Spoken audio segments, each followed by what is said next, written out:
આજની તારીખમાં શેર બજારની અંદર 3 સ્ટોકમાં છે ને સૌથી મોટી ખરીદારી થઈ છે।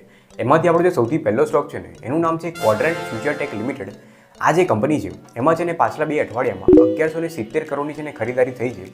આ જે કંપની છે એ છે ને કેબલ ટેલિફોન ઇન્ડસ્ટ્રીમાં બીજી છે ને સૌથી લાર્જેસ્ટ કંપની છે। આનો જે સ્ટોકનો પ્રાઇસ છે ને એ આજે છે ને 18% કરતાં ઉપર હતો। તો આ સ્ટોક ઉપર છે તમે નજર રાખી શકો છો। બીજો જે આપણો સ્ટોક છે એનું નામ છે નુવામા વેલ્થ મેનેજમેન્ટ લિમિટેડ। આ જે કંપની છે એમાં છે ને આ અઠવાડિયે 1415 કરોડની ખરીદી થઈ છે। આ જે કંપની છે એનો જે શેરનો પ્રાઇસ હતો ને એ છે ને આજે 11% કરતાં ઉપર હતો। તો આ સ્ટોક ઉપર છે તમે નજર રાખી શકો છો। હવે ત્રીજો જે આપણો સ્ટોક છે એનું નામ છે એજિસ લોજિસ્ટિક્સ લિમિટેડ। આ જે કંપની છે જેમાં આજની તારીખમાં છે ને 700 કરોડની ખરીદારી થઈ છે। આ જે કંપની છે એનો આજે જે શેરનો પ્રાઇસ હતો ને એ છે ને 12% કરતાં ઉપર હતો। તો આ જે સ્ટોક છે એને છે ને તમે વોચ લિસ્ટની અંદર રાખીશું। તો અગર આજની ઇન્ફોર્મેશન ગમી હોય તો અમારા વિડીયોને લાઈક કરી દેજો અને અગર કાલની ઇન્ફોર્મેશન જોઈતી હોય ને તો યુટ્યુબને સબસ્ક્રાઈબ અને ઇન્સ્ટાગ્રામને ફોલો છે ને કરતા રહેજો।